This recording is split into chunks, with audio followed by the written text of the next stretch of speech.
Sveiki! Šį kartą pakalbėsiu apie šiuo metu laukuose, pievose pradėjusią žydėti jonažolę. Dabar ją galite pamatyti tiesiog geltonuojančią, geltoni pumpurėliai ir viršuj tokia skydiška kekė, žiedynas su daug geltonų gražių žiedelių. Ar kvepia? Šiek tiek kvepia. Taip. Tai pirmiausia noriu perspėti iš anksto prieš pradedant žiūrėti, kad su šituo augalu žaisti negalima, reikia elgtis labai atsakingai ir kodėl sužinosite video eigoje. O dabar vis tiek truputėlį reikėtų pradėti nuo to, kas yra ta jonažolė ir kokių jonažolių auga Lietuvoje.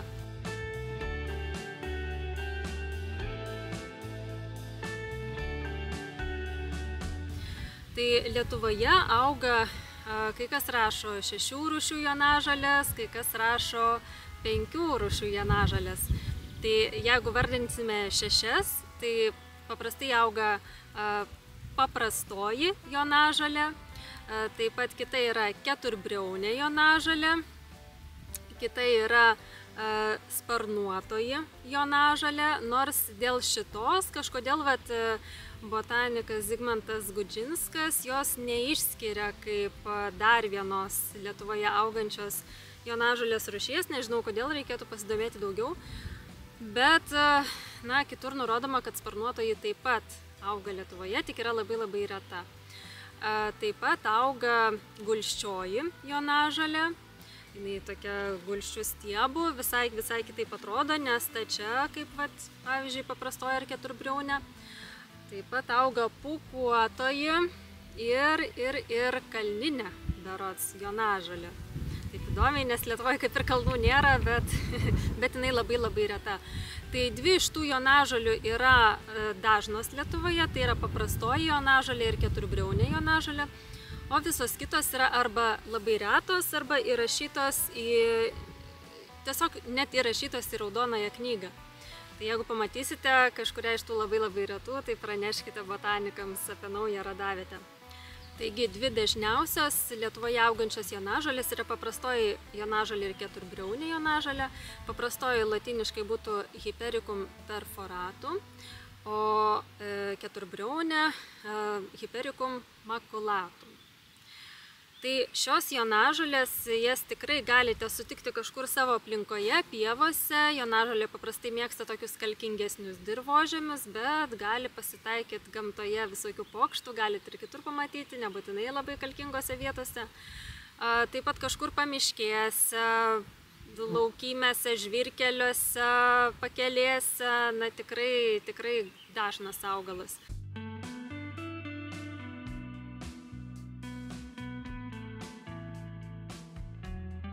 Ir kaip atskirti paprastąją jonažolę nuo keturbriaunės jonažolės, tai kaip ir sako pavadinimas, keturbriaunė jonažolė turės stiebą keturbriaunį. Tai reiškia, kad stiebas yra toks kaip kvadratas netgi. Tai dabar aš jums irgi įkeliu video parodyti, kaip atrodo tas stiebas iš arčiau ir jisai yra tuščiaviduris, taip pat pagal šį požymį dar galima atpažinti. Bet pagrinde pagal tą keturbriaunį stiebą. O paprastoji jonažolė, tai jinai bus dvibriaunė. Ir kai žiūrėsite stiebą, žiūrėkite stiebo apačioje būtent. Nes ten aiškiausiai matosi, kiek briaunų turi, ar turi briaunų ta jonažolė. Tai pasitikrinkite, kas ten pas jūs auga. Kalbant apie vaistinės savybės, tai iš tikrųjų visur yra pagrinde akcentuojama paprastoji jonažolė arba Hypericum perforatum, kadangi jinai galbūt dar ir dažnesnė yra, bet kažkaip nuo seno būtent visas kaip vaistinių savybių turintis augalas buvo aprašyta būtent jinai, nors iš tikrųjų ne vienam šaltiniui tikrai teigiama, kad tiek paprastoji, tiek keturbriaunė jonažolė turi labai panašias savybės ir realiai galima kaip vaistinę naudoti tiek paprastąją, tiek keturbriaunę jonažolę. Tai aš pavyzdžiui irgi susidūriau su šia dilema, ar jinai tinka vaistam ar ne, kadangi aš kažkaip buvau anksčiau įsitikinusi, kad, va čia jonažolė auga, tai greičiausiai tavo žymioji paprastoji jonažolė. Bet iš tikrųjų tai priejau arčiau, pasižiūrėjau, kas čia pas mane per jonažolę apylinkėse auga ir supratau vis dėlto, kad tai yra keturbriaunė jonažolė. Pradžioj buvo toks truputėlį kaip ir nusivylimas, kad oi, kaip čia aš dabar darysiu video apie nepaprastąją, bet apie keturbriaunę. Bet pagalvojau, vis tiek tos vaistinės savybės beveik tos pačios ir mes, kai kalbėsim apie vaistinės savybės, tai apskritai gal apie jonažolę kalbėsim. Tai iš esmės tikrai ją galima irgi rinkti kaip vaistinį augalą. O kaip dar galima atskirti tą paprastąją jonažolę, tai ne tik pagal stiebą, bet ir pagal lapus. Tai paprastosios jonažolės lapai, jie pakreipus taip lapelį priešais saulę, priešais šviesą, pavyzdžiui, nuskynus vieną lapelį ir pakreipus prieš saulę, mes pamatysim daug tokių permatomų liaukučių, tokių kaip subadytas atrodo tarsi augalas, tai prieš šviesą žiūrint, tai čia bus paprastosios jonažolės daug, taip subadyta kaip adatėlė, tokių liaukučių, ten yra aliejinės tos liaukutės. Ir keturbriauniai jonažoliai mes praktiškai tų liaukučių nepamatysim, aš įkeliu jums dabar keturbriaunės jonažolės lapelį, kadangi aš čia paprastosios dabar su savim neturiu. Tai keturbriaunėje jonažolėje mes galime pamatyti ir juodų tokių taškelių tamsių, žiūrėdami priešais šviesą. Jinai tų tokių permatomų šviesių kaip ir neturės, bet ten taip pat yra tos aliejinės liaukutės, ten eteriniai aliejai berods slepiasi. Tai va tie juodi taškeliai, pasižiūrėkit, keturbriaunėje jonažolėje jūs matysit daugiau juodų taškelių, tai pakraščiuose lapo.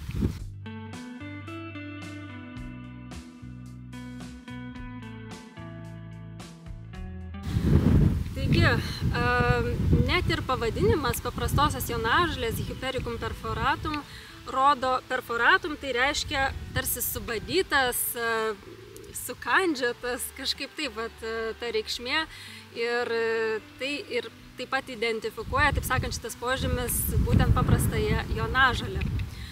Tai pasižiūrėkit, kokios pasisauga, nes labai įdomu patyrinėti. O pats pavadinimas Hipericum yra ne viena, taip pat visokių tų etimologinių, botaninių šitų vardų aiškinimų. Tai viena prasmė gali būti, kad šitas augalas, tas žmogus, kuris atrado šitą augalą, jisai tiesiog pavadino ją Hipericum, tai Hipericum, kažkaip ten Hipererika, ar kažkaip taip susideda iš dviejų žodžių tas pavadinimas. Ir erika, tai čia kaip viržiai, erikacija, erikinių šeimos augalai. Tai, žinote, jie mėgsta rūgščią dirvą, auga labai kur rūgščiose vietose. Tai galim kaip pavyzdį vardinti viržį, tą paprastai viržį, šilinį viržį, kuris auga pas mus gamtoje, natūraliai labai gražiai žydi. Ir tiesiog yra pasaulyje egzistuoja daug jonažolių rūšių ir yra viena tokia jonažolė Hipericum empetrifolium, lyg tai kažkaip taip vadinasi. Ir jinai turi labai panašius į tų erikinių šeimos augalų lapukus, tokius vos nespyglius. Ir gali būti, kad tas žmogus, kuris pavadino jonažolę Hipericum, jisai tiesiog pavadino virš erikinių. Taip sakant, virš viržių. Tokį kaip, kad tai yra visai kitas augalas, jis nepriklauso erikinių augalų šeimai. Būtent ta Hipericum empetrifolium. Bet jinai neauga Lietuvoje, čia tiesiog iš kur kilo galimai šitas pavadinimas Hipericum. Kitas aiškinimas yra toks, kad per vasaros saulėgrįžą žmonės buvo tiesiog tokia tradicija virš paveikslų pasidėti, būtent pakabinti ar padėti jonažolės tų šakelių. Ir tai turėjo atbaidyti piktąsias dvasias, blogio jėgas ir tokia kaip apsauga savotiška, nes jonažolė apskritai toks labai magiškas augalas, mistinis toksai netgi. Tai tiesiog manoma, kad ta reikšmė taip pat gali reikšti virš paveikslų Hipericum. taip sakant, čia iki galo taip ir lieka neaišku, bet man atrodo, kad vis dėlto artimesnė reikšmė ta, kad jinai būtent pagal tą Hypericum empedrifolium, pagal tą jonažolės rūšį buvo pavadinta, kuri primena šiek tiek erikinių šeimos augalus, tai čia tiesiog virš erikinių šeimos augalų. Tokia prasme. Taip, einam toliau. Aš jau čia, aišku, užsiplėpėjau kaip visą laiką, bet tiek daug niuansų norisi pasakyti, tiek daug detalių įdomių.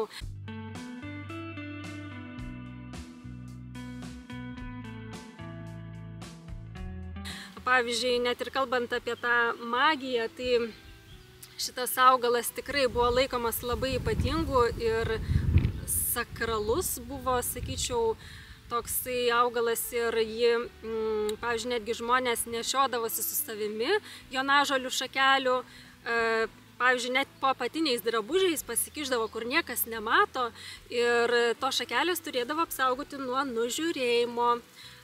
Taip pat dėdavo nerimastingiam žmonėm miego zonoje, taip sakant, ant čiužinio papagalvę, kažkur tai ar paslėpdavo, ar padėdavo tų šakelių, kad žmogus geriau miegotų, kad ramiau jaustųsi. Ir tai yra visai ne šiaip sau, kadangi dabar galime pereiti prie vaistinių savybių.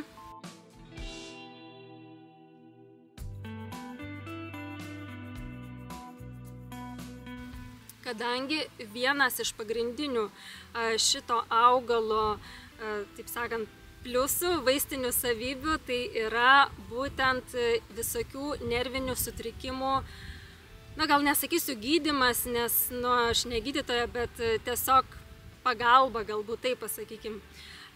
Tai vienas iš tokių žinomesnių dalykų, tai kad jonažolė gali padėti nuo depresijos, nuo nerimo, nuo kažkokių galbūt ten panikos atakų ar labai prasto miego, įtampos nervinės. Sakykime, kai kurie būna ir vaikai šlapinasi naktį ten iš išgąsčio ar nerimastingi tokie, tai jonažolė nuo senų laikų duodavo ir tiems, kurie naktį prisišlapina į lovą, taip sakant, kas turi tokią bėdą. Taip pat, duodavo ir išprotėjusiems žmonėm, kaip radau irgi vienam tokiam apraše, kad tiesiog buvo naudojama ir tokiam ligonėm jau rimtiem ir šiek tiek jonažolė juos taip apramindavo. Iš vienos pusės jinai turi tokį kaip ir centrinę nervų sistemą raminantį poveikį, bet tuo pačiu jį ir tonizuoja ir priverčia žmogų keltis iš lovos, eiti kažką daryti, gerina nuotaiką. Na, žodžiu, tikrai labai daug yra teigiamų tokių savybių jonažolės. Čia mes kalbam daugiau apie paprastąją jonažolę, bet keturbriaunė jonažolė irgi turi tų savybių kažkiek. Tai visokiausiai yra iš tikrųjų prigaminta ir tų preparatų su jonažolėmis ir medicina tikrai pripažįsta jonažolės veikliąsias medžiagas, savybės ir net kai kada yra naudojama tam tikrų laikotarpių vietoj antidepresantų, netgi jonažolės tam tikri preparatai. Bet žinoma, geriausia yra apie tai kalbėti su gydytoju, su profesionalu, galbūt šiek tiek tos pakraipos natūralesnės, taip sakant, kuris, jeigu jūs nemėgstate naudoti tų cheminių, labai, taip sakant, tų farmacinių preparatų, tai ieškokite galbūt kažkokių gydytojų, kurie palaiko ir tą liaudės mediciną, natūralią, tokią senovinę, tikrą tą mediciną. Ir galbūt jums kažką patars su jonažolėmis, bet yra čia labai daug niuansų. Ir iš tikrųjų sakoma, kad jonažolių preparatų ar apskritai jonažolių nereikėtų vartoti ilgiau nei 4 savaitės. Na, tada būtinai daryti pertrauką ar kažkaip, nes aš net ir iš vienos merginos girdėjau, kuri turėjo berods depresiją ar kažkokių tai šiek tiek psichinių sutrikimų, kad paskui pradėjo tiesiog neigiamai veikti tą jonažolę ir sako, turėjau tiesiog sustoti. Aš dabar nepamenu, kaip jai suveikė neigiamai, bet sako, nebegalėjau tiesiog toliau vartoti. Vos net atvirkštinis poveikis gavosi, tai jinai labiau ją reikia vartoti ribotą laiką ir tokį kaip laikiną kažkokią pagalbos priemonę. Na, aš taip įsivaizduoju, kad tiesiog, vat, jeigu kažkokia nervinė įtampa, vat, ten porą dienų ten pagerti tą jonažolę, bet čia reikia, aišku, konsultuotis jau su profesionalais, kad ir su vaistininku jau bus vis tiek ramiau, negu patiems paskui prisidaryti bėdų. Bet jonažolė iš tikrųjų turi šitoj vietoj, kalbant apie centrinės nervų sistemos, visokius nervinius sutrikimus, jinai tikrai gali kažkiek padėti. Ir tuo labiau, kad jinai skatina laimės hormonų, endorfinų gamybą. Tai žinokite, tai galbūt kažkada gyvenime ir pravers. Gerai, tada perėsim prie kitų dalykų. Jonažolė iš tikrųjų yra vadinama vaistu nuo 99 ligų. Nežinau, kodėl ne nuo 100, bet nuo 99 ligų. Ir šitoj vietoje man yra jau pačiai juokinga, nes kaip ir jūs rašote ne vienas komentaruose, kad na tai visi augalai, apie kurias tu kalbi praktiškai, jie yra nuo visko ir bet ko, taip sakant, na labai vaistingi. Bet kalbant apie jonažolę, tai jinai iš tikrųjų labai vaistinga ir ne šiaip sau, jinai žinoma nuo senų laikų. Jinai minima tiek Avicenos, tiek Hipokrato, ten kitų visokių gydytojų, filosofų raštuose, kaip labai ypatingas augalas ir žmonės jau seniai pastebėjo jos ypatingas savybės. Tai labai stiprus augalas ir su juo reikia dėl to taip pat elgtis ir atsargiai. Tai dabar nuo ko dar gali pagelbėti jonažolė, tai virškinimo sutrikimai, sakykime, jeigu yra viduriavimas, jeigu ten gastritai, kolitai, ten žarnyno uždegimai, ten visokiausios tokios bėdos su žarnynu, pilvo pūtimas, tuomet irgi ten liaudies medicina rekomenduoja jonažolę pavartoti, taip pat nuo kepenų negalavimų, kepenų sutrikimų, blužnies, jeigu yra problemų, tulžies pūslė, inkstai, lytinė sistema, na žodžiu, širdis, praktiškai viskam iš tikrųjų labai įdomus augalas. Tik, aišku, pasidomėkite, kaip vartoti. Geriausia būtų jūsų būtent negalavimui. Tai gydo nuo labai daug ko jonažolė nuo pat senų laikų. Ir čia taip pat reiktų paminėti porą niuansų, kada jonažolės geriau nevartoti.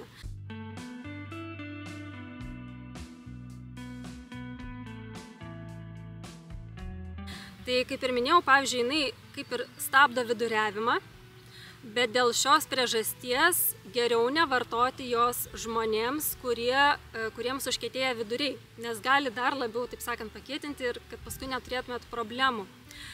Taip pat nerekomenduojama žmonėms, kurie turi aukštą kraujospūdį, bet rekomenduojama žmonėms, kurie turi žemą kraujospūdį, nes jinai, taip sakant, irgi tonizuoja, gal taip pavadinkim, suaktyvina, stimuliuoja kūną ir tiesiog žmogus tada gyvybingesnis, energingesnis ir tas spaudimas galbūt irgi kažkiek pakyla po jonažolės ir tiesiog dėl to gal žmogus irgi turi daugiau tų jėgų. Bet dėl to būtent nerekomenduojama žmonėms turintiems aukštą kraujospūdį, nes tas kraujospūdis gali dar labiau paaukštėti ir paskui, kad jums nebūtų problemų. Taip pat nerekomenduojama nėščiosioms, maitinančioms mamoms, bet dėl šito kai kur rašoma, kad tiesiog reikėtų pasikonsultuoti su gydytoju, o gal pavyzdžiui jums ir leis pavartoti tos jonažolės, nes na, nėra kažkoks labai jau baisus augalas, bet reikia žinoti tam tikrus niuansus. Dabar apie tą dar prisiminiau ilgą vartojimą, tai kodėl negalima jonažolės labai ilgai vartoti? Yra nustatyta, kad jonažolė ilgą laiką vartojant gali turėti įtakos regimajam nervui. Ir dėl to tiesiog gali, nežinau, paprastėti regėjimas ar kažkas ir šito vietoje irgi reikia labai atsargiai neperdozuoti ir nevartoti per ilgai jonažolės. Taip, kam dar negalima jonažolės? Jeigu jūs dirbate radiologinėse laboratorijose ar kažkur prie rentgenų, švitinate žmonės ar kažkur tai toj srityje dirbate, jokiais būdais nevartokite jonažolės, nes jinai pirma tai yra linkusi kaupti radioaktyvias medžiagas ir jinai tuo pačiu gali ir jum, taip sakant, jūs irgi sutraukti daugiau tų medžiagų, kurių jūs visai nenorite. Tos spinduliuotės. Kitas dalykas, tai jeigu turėsite kažkokį švitinimą, ten onkologiniai ligoniai ir taip toliau, irgi nerekomenduojama vartoti jonažolės prieš švitinimus visokius. Taip pat nerekomenduojama jonažolių vartoti vasarą. Kad ir kaip absurdiškai tai skambėtų, vasarą žydintis augalas, atrodo, dabar paimk, pasidaryk arbatos, išeik į pievą, gurkšnok ir viskas bus čiki-piki, gerinsi nuotaiką, gaminsis endorfinai ir ko daugiau reikia. Bet iš tikrųjų tai yra fotosensibilus, lyg tai taip vadinasi tas terminas, augalas. Tai reiškia, kad jisai sukelia jautrumą ultravioletiniams spinduliams. Tai reiškia ir saulei. Todėl vasarą nerekomenduojama vartoti jonažolių, jeigu būnate lauke ant tiesioginės saulės, jeigu deginatės, nes paskui tiesiog organizmas būna daug jautresnis saulės spinduliuotei ir gali netgi likti paskui kažkokių tai ant odos paraudimų, tokių skausmingų, gal net su puslelėm, paberimų, tokių raudonio veido, ir taip toliau, tiesiog jūs to tikrai nenorite, tai geriau jonažolę vartoti tada arba neiti į saulę, arba vartoti labiau vėlyvą rudenį, žiemą, galbūt dar ankstyvą pavasarį, kol dar nėra tokios labai stiprios tos saulės. Savaime suprantama, kad tai galioja ir jeigu jūs einate vaikštote į soliariumą, tai tikrai nerekomenduojama, nes galite paskui turėti problemų ir galvosite, iš kur čia pas mane atsirado kažkokios raudonos dėmės. Tai tiesiog elkitės labai atsargiai šitoje vietoje. Taip pat nerekomenduojama vartoti jonažolės, jeigu jūs būnate dažnai aukštesnėje negu 25 laipsnių temperatūroje, tai yra jeigu jūsų darbe ar aplinkoje yra aukštesnė negu 25 laipsniai temperatūra, tuomet geriau nevartokite jonažolės, nes irgi jinai kažkaip ten sureaguoja ir kad nebūtų jums paskui blogiau.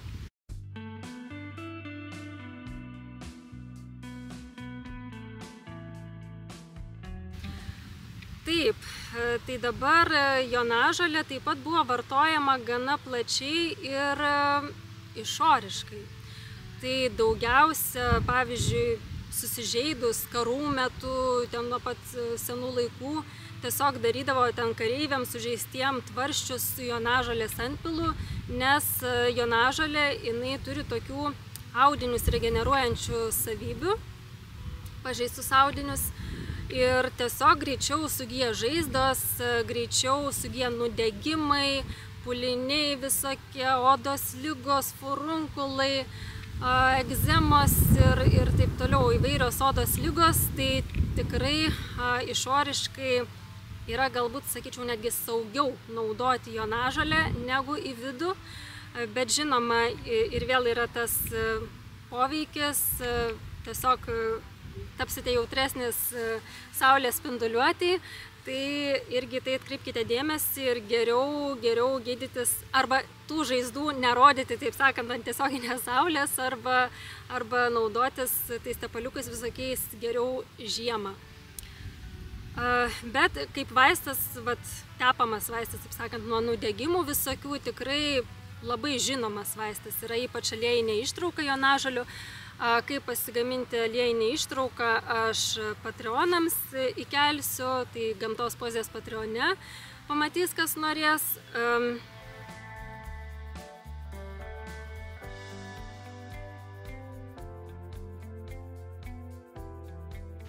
Tai tiesiog ta aliejinė ištrauka, jinai toks labai praktiškas dalykas, tikrai verta turėti, ypač jeigu kažkokie būna ar spogeliai, ar žaizdelės, ar nudegimai, net ir po nudegimų saulėje. Marija Treben, žymi žolininkė, rekomenduoja po nudegimų saulėje taip pat teptis jonažolių aliejumi ir tuomet palengvėja tie visi simptomai. Na, tokius pagrindinius dalykus apie sveikatą turbūt jau susakiau ir kam negalima ir kada negalima vartoti jonažolės. Na, kai kur taip pat mačiau, kad ir vaikam nelabai rekomenduojama vartoti jonažolės ir jos preparatų, bet iš kitos pusės nuo senų laikų kaip ir buvo vartojama vaikams, kurie šlapinasi į lovą. Tai čia vėlgi turbūt priklauso nuo situacijos ir kai kada ta nauda didesnė už žalą. Tai reikėtų irgi pasidomėti plačiau šią temą, ar vaikam galima ar ne vis dėlto tos jonažolės.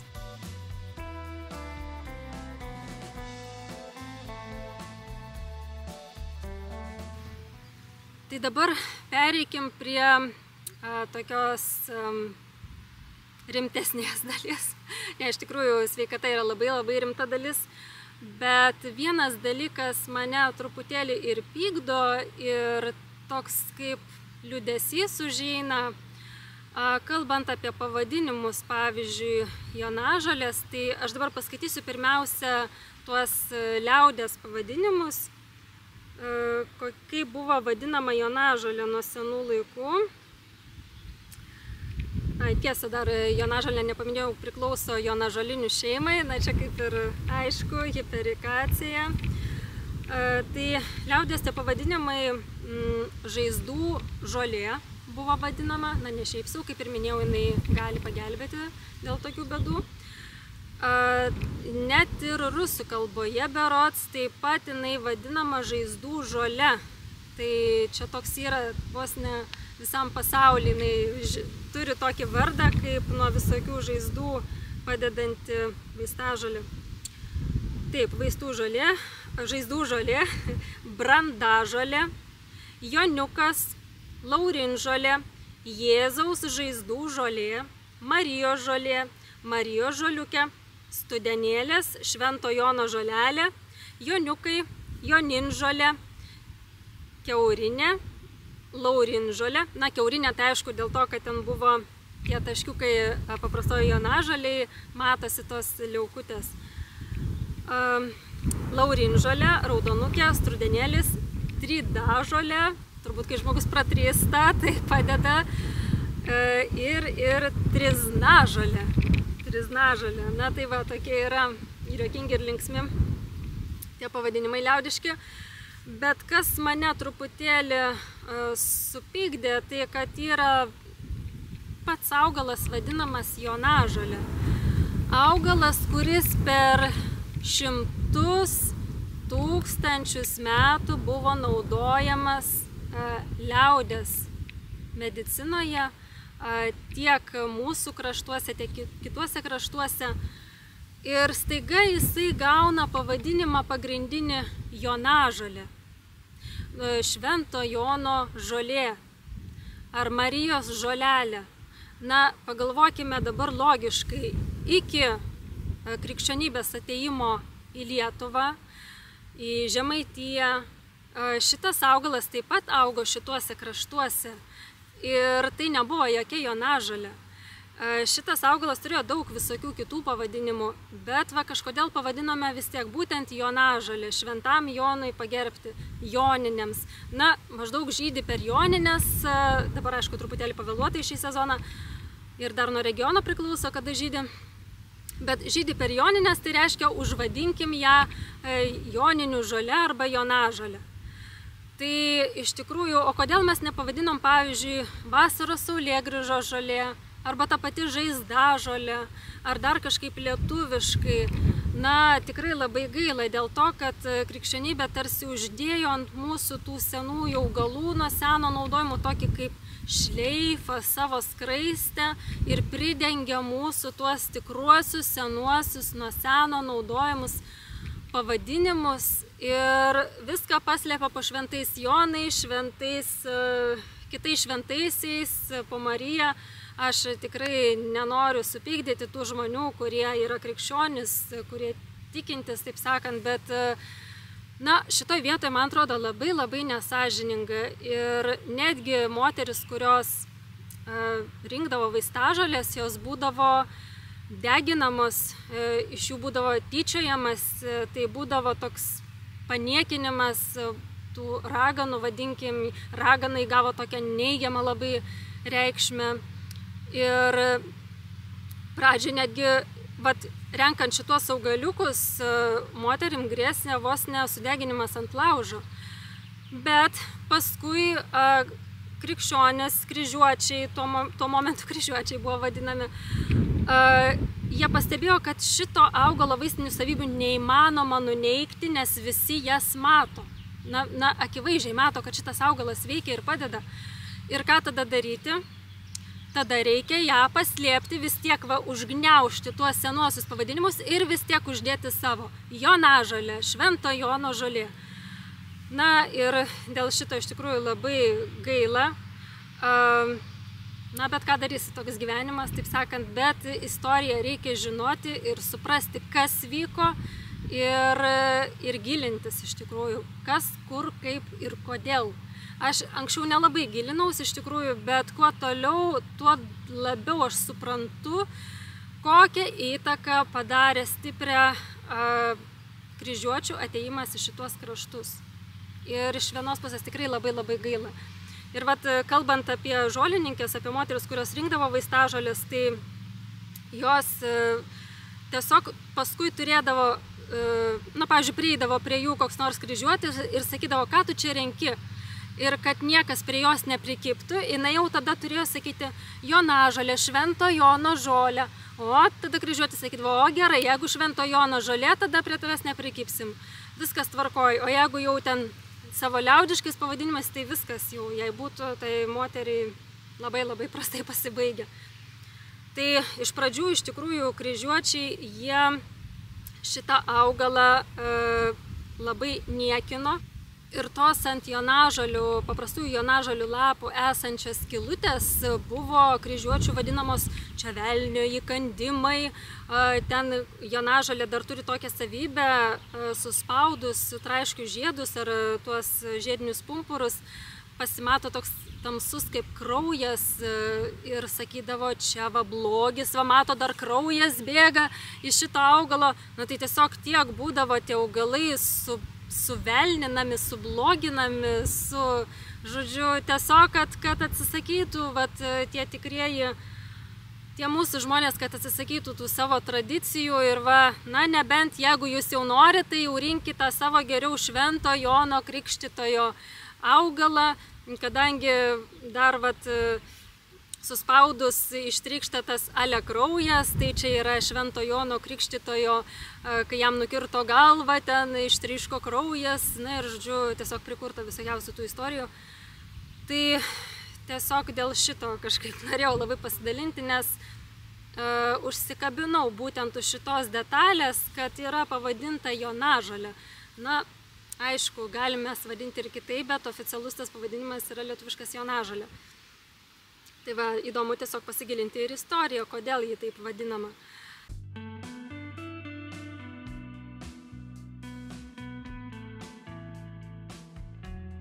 Tai dabar pakalbėkim tada dar apie tą jonažolių kraują. Tai jonažolės iš tikrųjų turi labai įdomią savybę. Tai yra jų žiediniai pumpurai ir žiedai turi tokio hipericino vadinamo, kuris taip pat kilęs nuo pavadinimo Hypericum.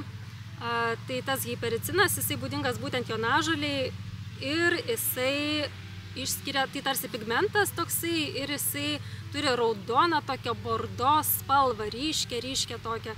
Tai dabar įkeliu jums video, bandau sutraiškyti tuos pumpurėlius žiedynų ir matot, kokią spalvą jie išskiria. Tikrai ir paskui ant rūbų gali likti, tai irgi būkite atsargus, kai renkate jonažolės. Ir netgi sakoma, kad jonažolę galima rinkti jau tada, kai sutraiškius tą žiedinį pumpurėlį mes pamatom jau tą raudoną spalvą. Taigi čia yra hipericinas ir jisai, žinoma, būdavo panaudojamas, jisai buvo naudojamas tiek įvairių gėrimų dažybai. Taip pat jisai nudažo ir aliejinę ištrauką labai gražia spalva tamsia. Taip pat, žinoma, buvo trauktinių gamyboje naudojama degtinės ir visokių tų svaigiųjų gėrimų, vadinkim, dažybai, dažams.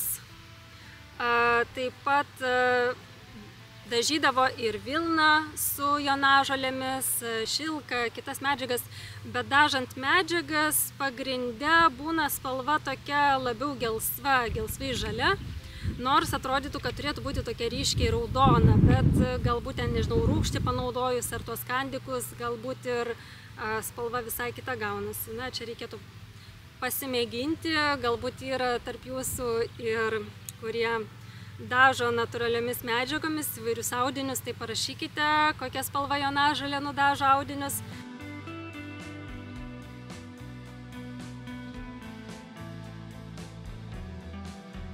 Dabar dar šiek tiek pakalbėkime apie jonažolės rinkimą vaistiniai žaliavai.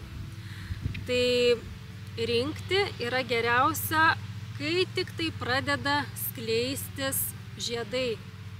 Tai reiškia, jau vos tik vienas ar du pumpurėliai prasiskleidę, jau galim tikrai rinkti jonažolę, nes jeigu rinksite per vėlai, jonažolė yra linkusi džiovinant, džiovinimo metu netgi spėja subrandinti sėklas, o sėklos jau nebėra vaistingos, taip sakant, jūs prarandat dalį vaistinių savybių ir jinai tampa mažiau vertinga.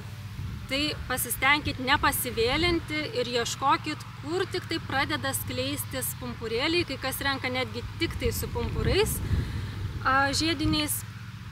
Na, bet jau tikrai vienas kitas žiedelis gali būti prasiskleidęs ir tada kirpti reikėtų maždaug, kokių 10-20 cm, kai kur rašo ir 30 cm, bet jau 30 truputėlį yra per daug. Reikėtų skinti ar kirpti viršūnėlės jonažolių, nes pagrindė žieduose yra visas gėris, kur yra ir to hipericino, ir tas pigmentas, viskas. Tai reikėtų viršūnėlės kirpti ir tuomet paskleisti kažkur tai vėdinamoje patalpoje, šiltoje, ir tiesiog palaukti, kol sudžius. Kai sudžiūna, šiek tiek įgauna tokį malonų kvapą ir šiek tiek būna karstelėjusi jonažolė, jau vartojant kaip arbatą. Tai neišsigąskit, viskas čia tvarkoje, taip ir turi būti. Žydi jonažolės nuo birželio iki rugpjūčio kažkur, tai kartais ir pakartotinai sužydi, pavyzdžiui, po pjovimų, kai ūkininkai nupjauna šienui, pievas, žolę, tai tiesiog dar turite šansą, jeigu nespėjote dabar susirinkti, tai galite palaukti to antro sužydėjimo ir galėsite tuomet pasirinkti.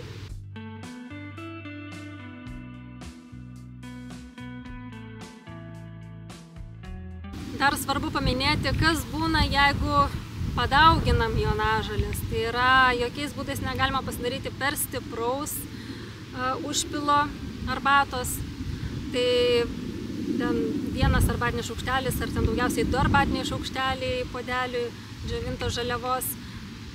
Bet jeigu padauginsim, jeigu per stiprų pasidarysim tą užpilą, tai tiesiog gali pradėti paskui pykinti, įsiskaudėti galvą, galbūt su virškinimu dar bus problemų visokių, tai geriau silpnesnė ta arbatėlė negu per stipri, nes augalas, kaip ir minėjau, jisai yra stiprus augalas. Tai ačiū, kad žiūrėjote, tikiuosi, kad buvo įdomu, kad sužinojote kažką naujo, kažką naudingo jums ir taip pat kviečiu pakomentuoti, jeigu turite ką parašyti apie jonažolę ar savo patirtis, ar kad ir neigiamas patirtis, ar bandėte vartoti jonažolę, ar arbatėlės, ar tinktūras, ar išoriškai. Taip pat kviečiu spausti patinka, jeigu patiko šis video, kviečiu pasidalinti su kitais, jeigu manote, kad ir kitiems tai bus naudinga informacija. Ir taip pat kviečiu užsiprenumeruoti šį kanalą, jeigu to dar nepadarėte. Bei, kas norite paremti šį kanalą, tai kviečiu tapti Gamtos poezijos patronu, tai yra Gamtos poezijos Patreone. nuoroda yra aprašyme, ten taip pat bus įkelta ir kaip pasigaminti jonažolių aliejinę ištrauką. Tai apie kurią mes taip pat kalbėjome šiame video. Tai yra aš kalbėjau. Ir šiam kartui tada sakau iki ir susimatysim kitose laidose.